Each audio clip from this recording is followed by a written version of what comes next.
everyone, and welcome to our YouTube channel, Moneyline with Nancy at TV. In case you're not a subscriber yet, please do subscribe. Just press the subscribe button as well as turn on the notification bell so that you can get notifications when we upload our videos. Don't also forget to subscribe and join, follow, like our other social media platforms. Of course, you're seeing it right about now. Don't also forget to share this video across your platforms. Enjoy the video. All right, welcome back. As you can see there, Professor Adeola Adenikinju, immediate past president at the Nigerian Economic Society, is joining me, and Johnson Chukwu, the chief executive officer, as well as group managing director of Kari Asset Management. Thank you, gentlemen, for joining us this morning. Happy Independence Day to you, Prof. And to Chief Chukwu, good morning, happy Independence Day. Thank you. Hi, Chief Nancy. Thank you. Happy Independence Day, Nancy. Yes, thank you, Prof. Prof, let me begin with you. I don't know if you both listened to my monologue. You know, at the beginning of the program, I tried in just about 5 minutes or so to give a historical economic journey from where we started from in 1960 and to where we are right now. Nigeria at 65, we've had so many economic cycles, different structural reforms. Prof, what do you think should be, or what do you think is the defining economic narrative for Nigeria's economy in the last 65 years?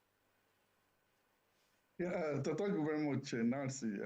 Good morning, and good morning, Mr. Chukwu. Good to see you again. Good morning, Prof.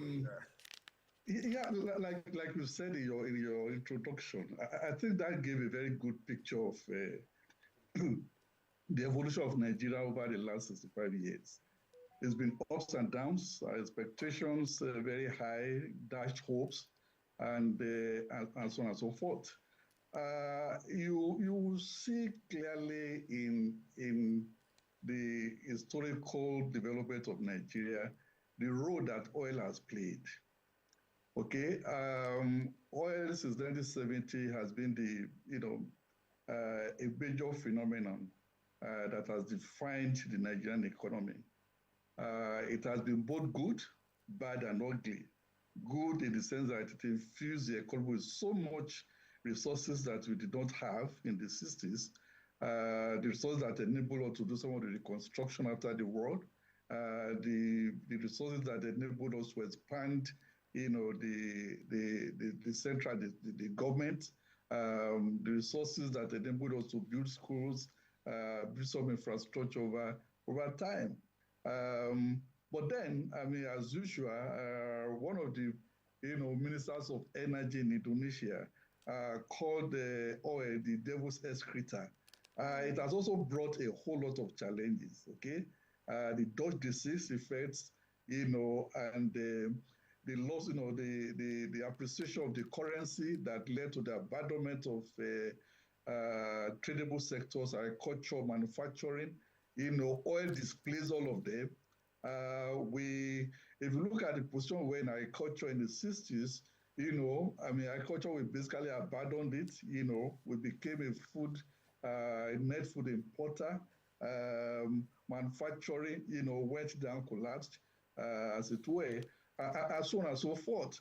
And then all the volatilities that we saw in the 80s, volatilities, that we still see in the economy, because for a very long time, the exchange rate depends on oil, government revenue depended on oil, almost everything depends. So when the oil sector is doing well, the economy booms. When the oil sector collapses, the economy, we had no buffer, we had nothing to, So I wouldn't say that the oil sector, and you know that the oil sector is again influenced by so much variables, so much volatility, so much noise, as it were. Makes our economy more externally dependent.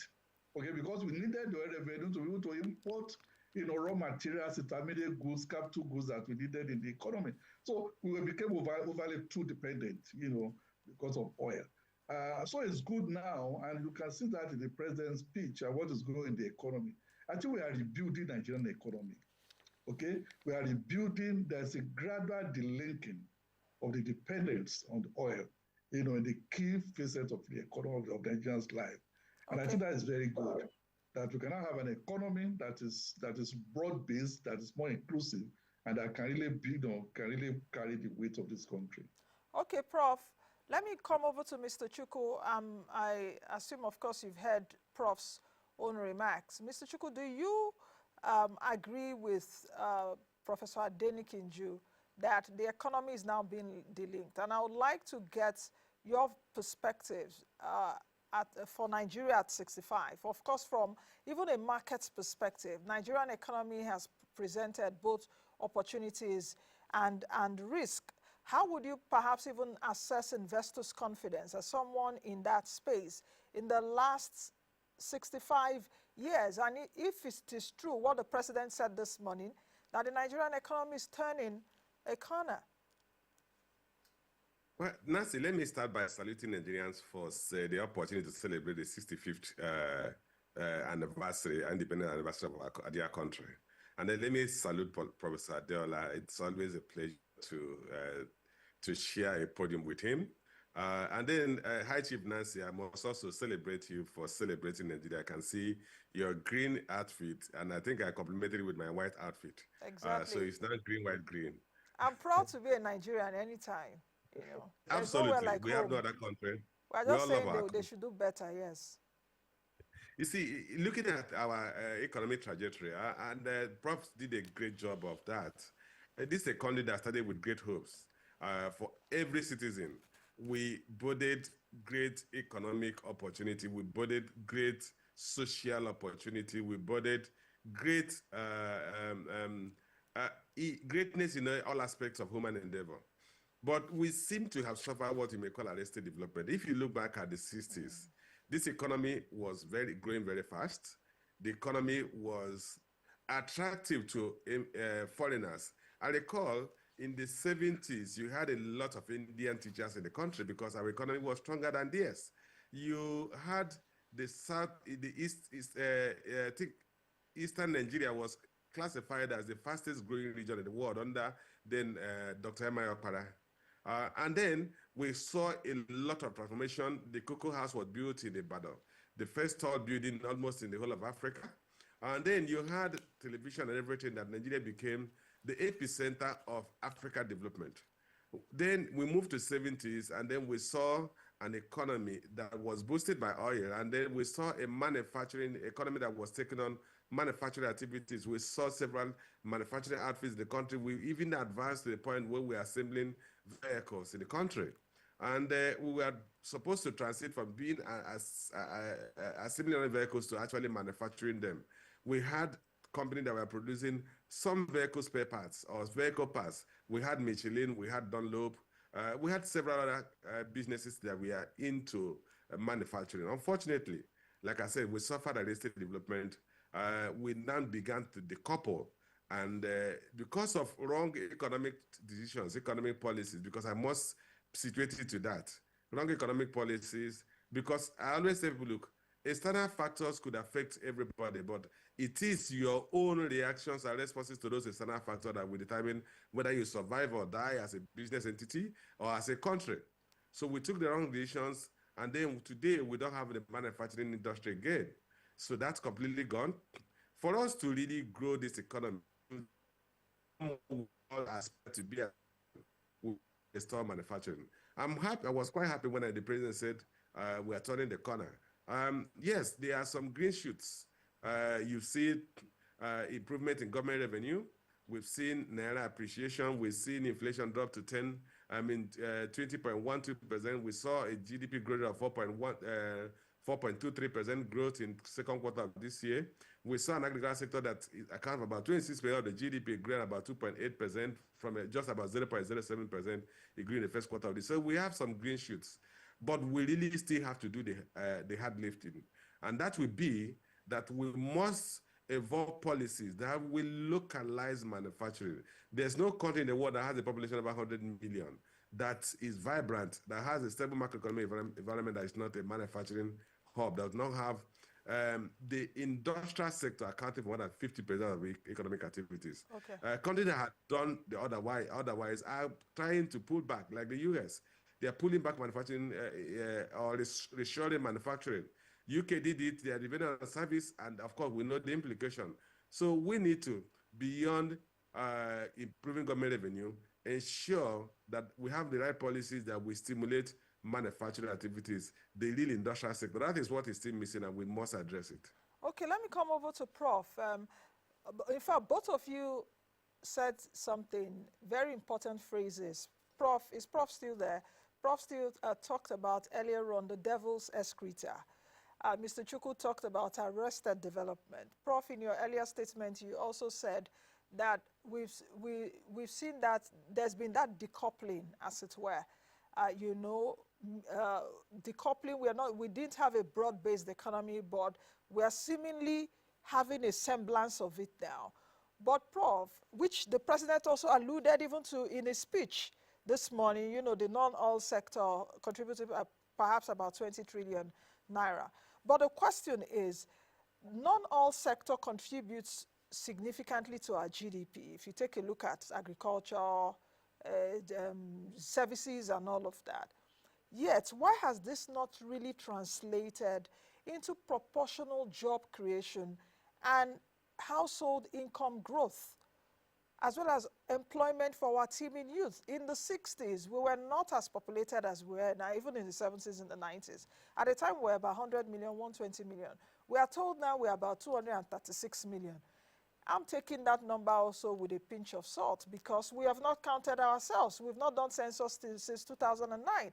So how does all this really translate? For someone watching now and saying to his or herself, what do I need to celebrate Nigeria at 65? Perhaps I'm even poorer. Perhaps my children are not even in school. Perhaps I've withdrawn them from where they were before and put them in a low-grade school. So how does all this translate into household income growth, employment, as well as inclusive prosperity? Excellent, Nancy, excellent. I think that is a very excellent question. The issue of inclusive growth is very important. And there are a number of things that we need to do. We need to break that so much in the economy. We have so much what I will call,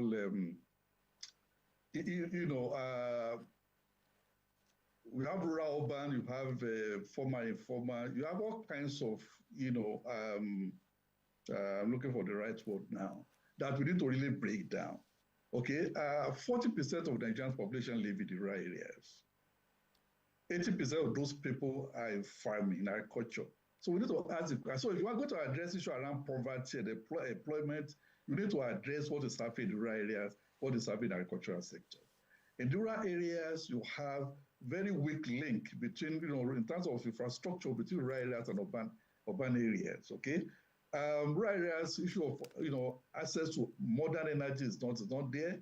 The kind of infrastructure that they use, the type of agriculture that they practice, the type of access to health infrastructure and facilities, all of those are actually very poor and very weak.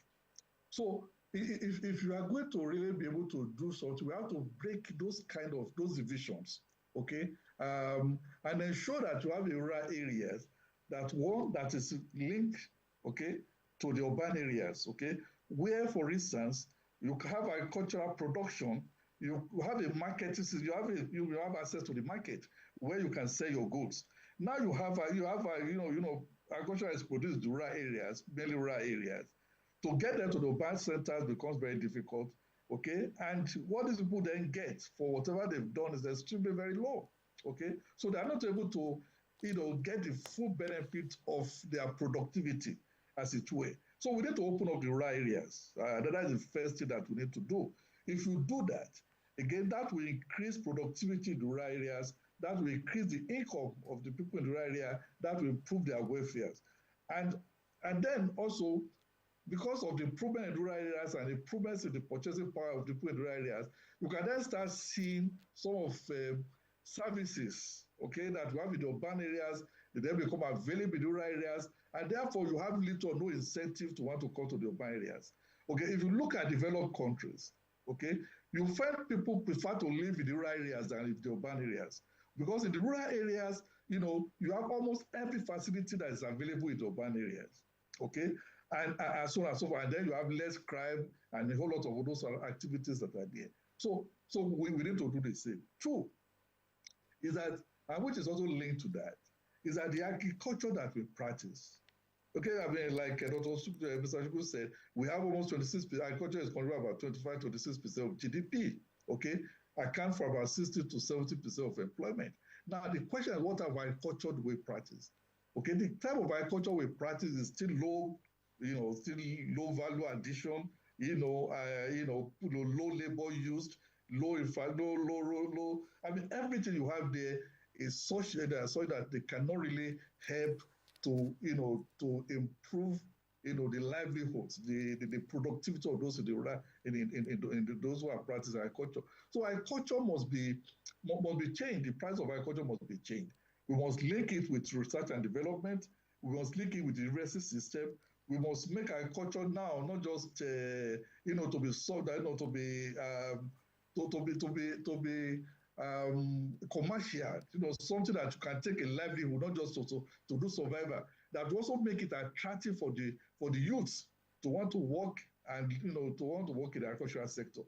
That happened in the 60s, during the Adeola and those early 60s. They have farms, they have farm estates, in the rural areas that have every facility that we needed, modern facilities, and people are willing to work in those areas.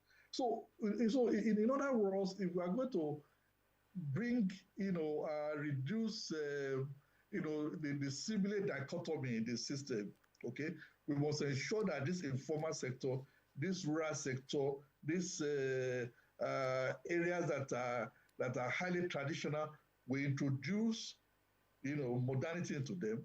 We introduce education. We bring link education. We link credit. Okay. Modern banking sector to them. We leave so much other things to them that to make them we start to formalize them. We start to bring them to the formal sector where they will have access to a whole lot of some support. Okay. That will then reduce some of the distortions that we have. Mr. Chukwu, if we distill the president's speech earlier today further, that speech, I have mixed feelings concerning that speech anyway, somehow. Was that really commemorative enough in terms of Nigeria at 65? Or he also used that speech to tell us his 2 years or about, is it 24 months or 28 months of his own administration, to reel out, a scorecard of his administration in the last few months. But however it is, the president in that speech talked about the capital market. The capital market in most countries around the world is seen as catalyst for growth. In Nigeria, do you think that our markets have been deep enough, liquid enough to drive meaningful, what I would call meaningful structural investment that Nigeria so deeply deserves? The other part of the question also is that how attractive is the Nigerian capital market? Because the president talked about it. The market cap has gone up. This one has done this. This one has done that. How attractive is this capital market to, let me not even say foreign investors, to us even as local and domestic investors? So how deep enough is our capital market to be able to drive that structural investment that we so need in the country, and how attractive has it been? Or is it just, how will I put it now, like a fire balloon, a hot balloon, if you just press it, it can just burst at any time. What we are seeing now is not cosmetic. Well, Nancy, let me say this. In terms of the capital market, in terms of deepness, in terms of liquidity, I think the market is quite liquid. You can almost sell, of course, there are a few outliers there that are not liquid, but most stocks on the exchange, both on the exchange, are liquid because you have to abide by the minimum flotation for every stock, which is about 25% of the total share capital must be available for trading purposes. So beyond that, when you talk about is the market deep enough, is it attractive enough, is it liquid enough, as to create the structural changes, also to be the fulcrum for attracting investment in an economy. What I would say is that attracting investment in the economy is a multidimensional issue. There are multiple factors that enhance an economy's attractiveness to local and foreign long-term investors. And those include, but not limited to, availability of a secondary market to offload your investment, which is what the capital market offers. But the other factors, you look at the economic growth rate, you look at the sectorial growth rate, you look at the political environment, you look at the macroeconomic environment in terms of exchange rate, interest rate, consumer price index, you look at the purchasing power of average household, that you look at the size of the market. So this and many other factors are what investors consider before business. They are not going to set up a marketing outfit. There is a window that when they want to sell their shares, they can sell it, because if the company is not doing well, they won't be able to sell their shares. So we need to address those other issues, which I made reference to, the heavy lifting for a country to become a productive economy. We need to address the macroeconomic environment. The macroeconomic environment must be stable, which means you must have stable exchange rates. You must have relatively low inflation rates. Your foreign exchange market must be liquid for foreign investors to invest in the long term, and even for local investors. Then you also must maintain very stable social environment, low crime rate, and then you look at the issue about your judiciary, your legal system. Your legal system must be able to enforce the rights of properties. Several other factors that are considered by investors before choosing a country as a destination for investment purposes. So unfortunately, we have not ticked all the boxes. Yes, we are beginning to tick one or two of the boxes, but we are far from ticking out most of the boxes. So it's only when you tick most of those boxes that you're going to see both foreign and local investors going into long-term investment purposes and hoping that they will get their companies listed on the exchange and then create liquidity in their investment. So the capital market is doing what it should do. It is, in terms of broadness, is further broadening itself. We are getting a lot more instruments listed. In terms of liquidity, there is a compelling need for every country companies to meet with minimum float, and I think they're enforcing that. So on their own part, they're doing theirs. There are still aspects that the fiscal authority has to do in terms of policy, environment, policy pronouncement, in terms of creating sectors and creating incentives for people to invest in those sectors. Okay, now with what you've just said, let me come over to Prof. Prof, we've seen GDP rising, inflation cooling. We've also seen rising external reserves to about $42 billion. Yet the contradictions still remain. Poverty, unemployment, inflation even still stubbornly high and sticky.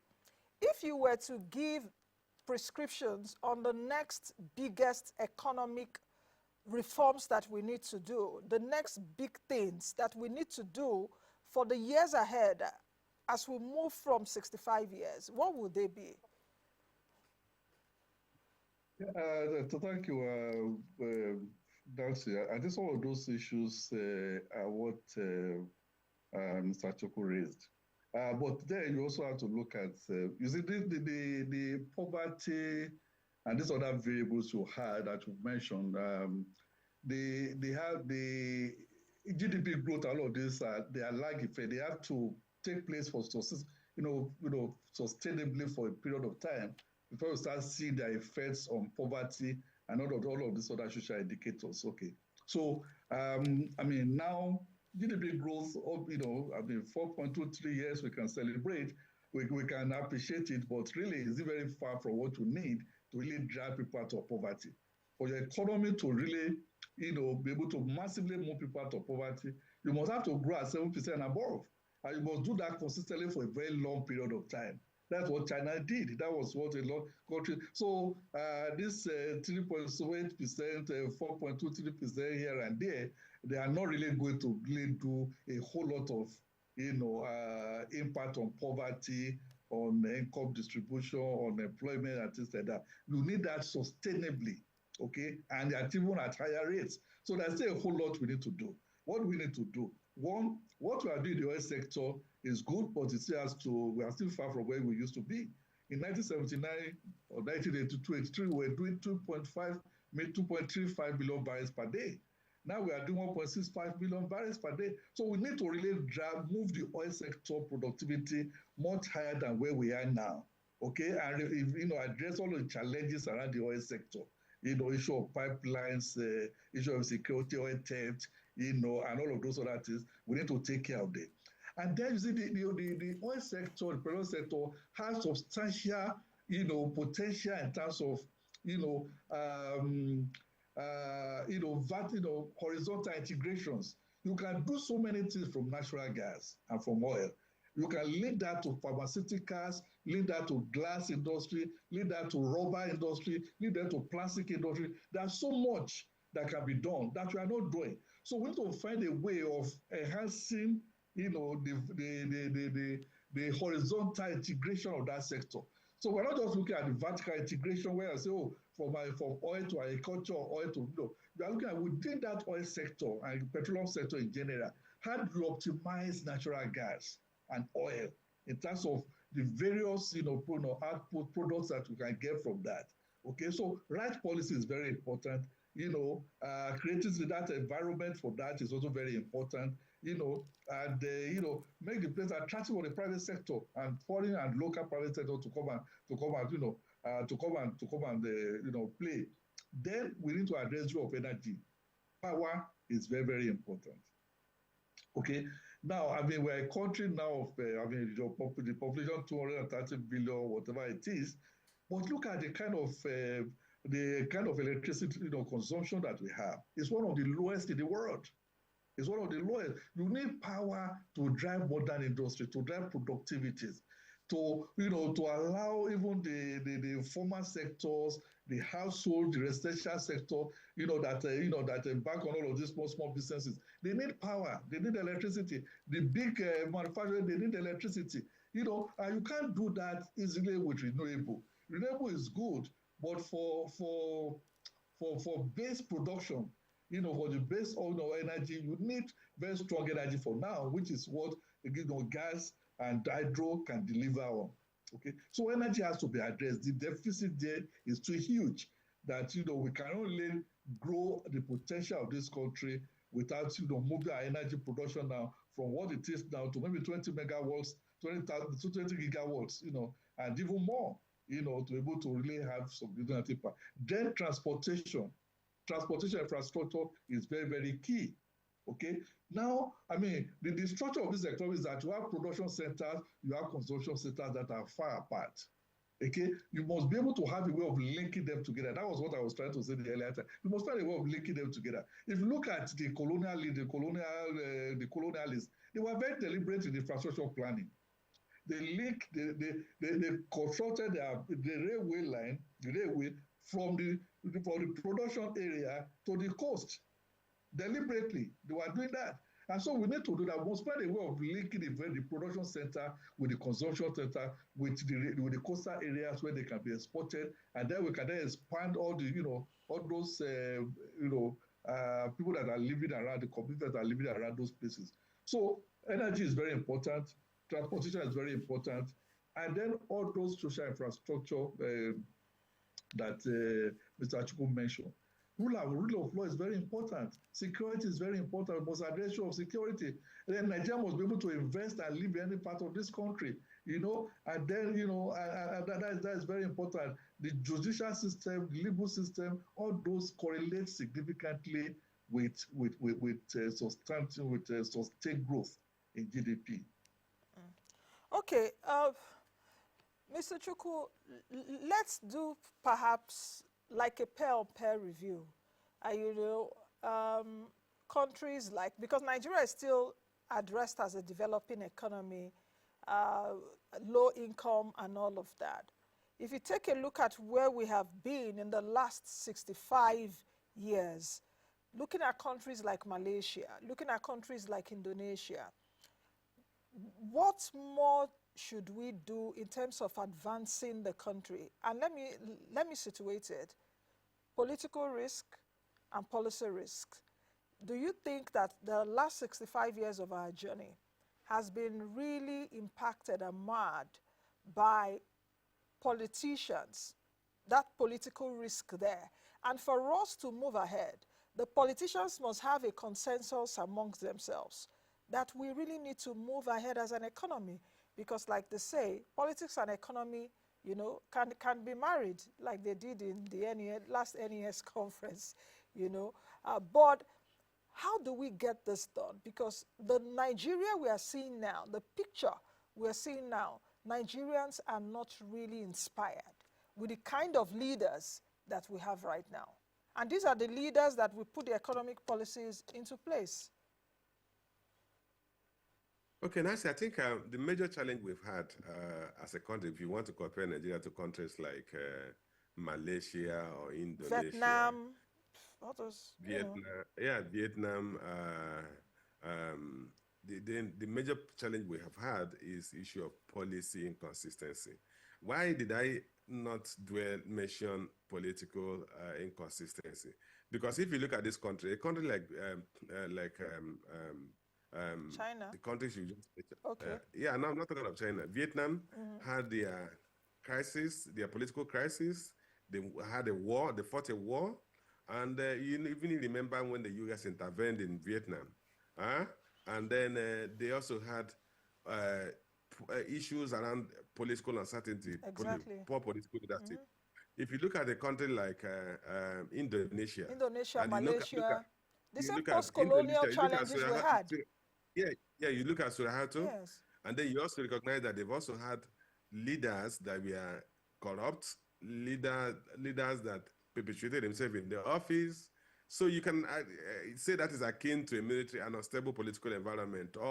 But then these leaders, irrespective of what hue they represented, had clear policies as it relates to how to run the economy. And if I want to just focus on a country like Malaysia, we've always talked about this, that when Malaysia started, Nigeria was far more developed than Malaysia. Malaysia was a desert and other things.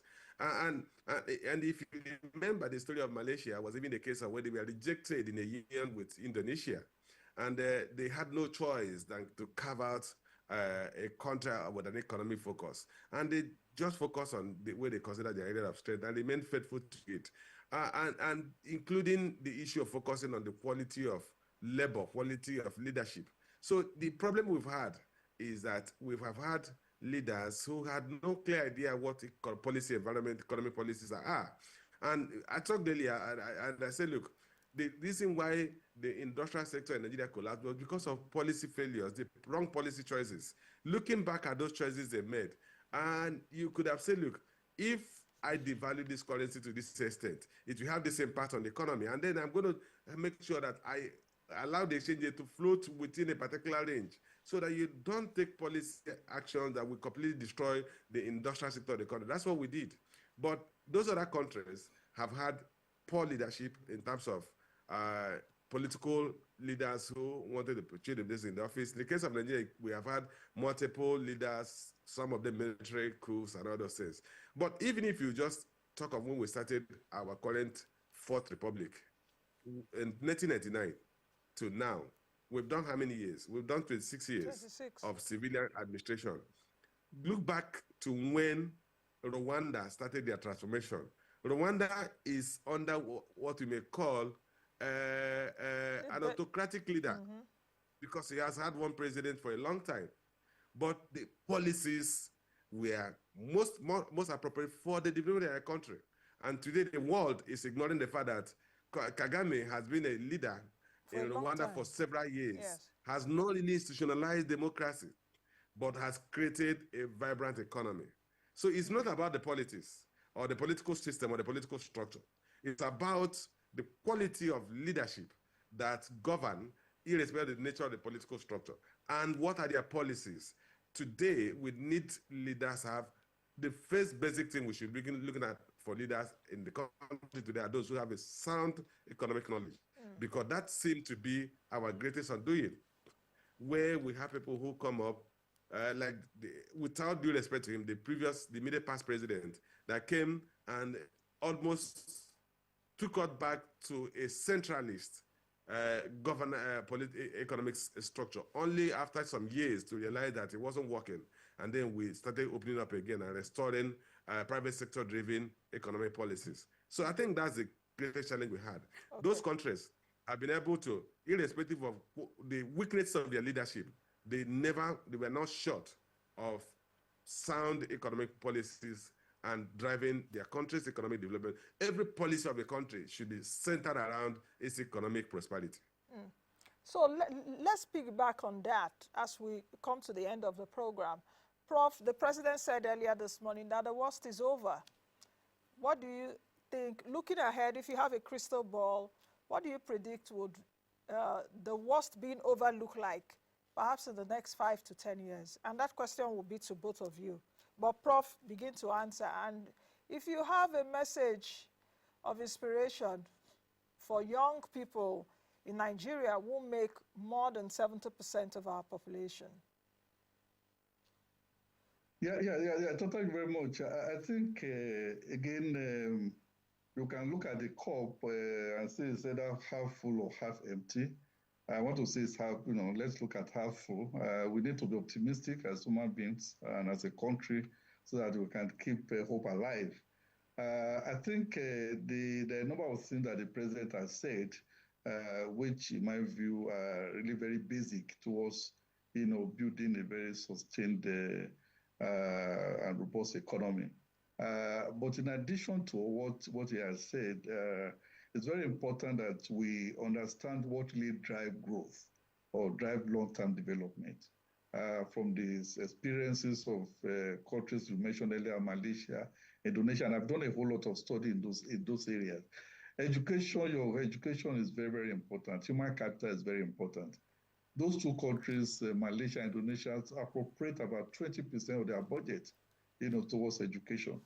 Human capital development, is the key to long-term sustained development. Natural resource, yes, good, but you need to really see how you develop your education system, how your delivery of the kind of education you want to have, how you can lead that education to your development.